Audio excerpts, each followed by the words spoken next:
The job market is competitive. The demand for workers is high, but unemployment is low. There were 10.7 million job openings in September compared to 5.8 million people who were unemployed. So companies are loosening requirements to open more doors of opportunity.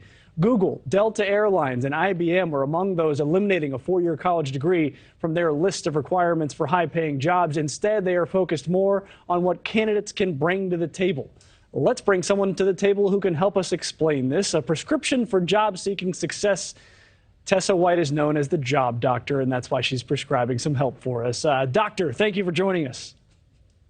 You bet. Thank you for having me. Well, my first question is lesser requirements for bachelor's degrees. Why?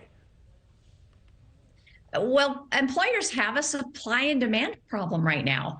And if there aren't enough people to fill the jobs, they've got to rethink how they fill them. So companies are open now to certificate programs, for example, or even training people to get people in the door and filling these jobs. So the idea was that practical experience could possibly outweigh an education, but how would that be the case? What kind of practical experience would make you a better fit for a job, and especially a high-paying job? We're not talking about, flipping pizzas or something like that. How would practical experience outweigh education for a high-paying job?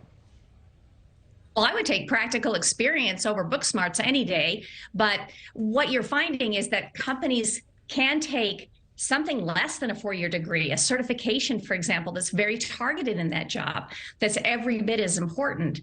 And especially with pay transparency laws, there's 17 states now that have these. It's really forcing employers to get very clear about what requirements they have. And I think to open up the aperture of flexibility, employers are saying, I can have some people without a degree and some people with a degree, and there may be a difference in pay, but I'll take both so that I can get my jobs filled. Well, let me go on the other side of things. The flip side is, do you even need a college degree to get a decent job? I guess no, but are you even better off paying for an education, or would you be better off just sort of getting into the workforce as quickly as possible? It's really dependent on the job. There's some industries like the medical industry, teaching professions, biology, where you have to pay to play. You pay to get that degree to even play the game. However, in corporate America, they're starting to figure out what the trade schools have always known, which is you don't necessarily have to have the four-year degree to be a wonderful employee, and there's other ways across the finish line. So let's say you are one of those people that said, hey, I'm not going to go to college, I'm not going to get a four-year degree. Maybe you have a certificate, maybe it's not even in the job you're interviewing for.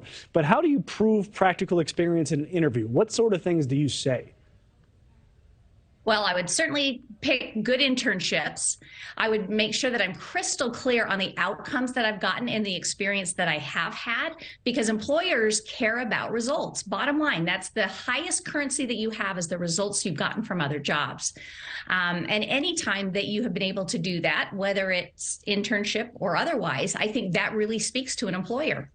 I wonder if it's just better to walk into an interview and say, hey, listen, I don't have the education, but I am a good employee. I'll listen to what you say, and if you train me, I'll pick it up quickly. And, that gives the employer the opportunity to mold you instead of you coming in with some sort of preconceived notion.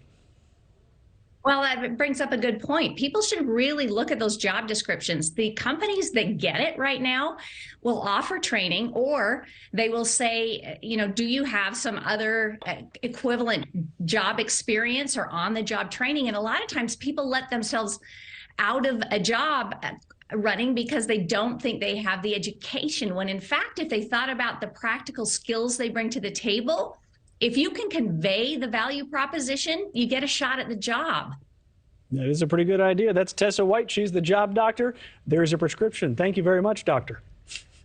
Thank you. Thank you for watching. Go to newsnationnow.com to find NewsNation on your television provider. And don't forget to click the red subscribe button below to get more of NewsNation's fact-driven, unbiased coverage.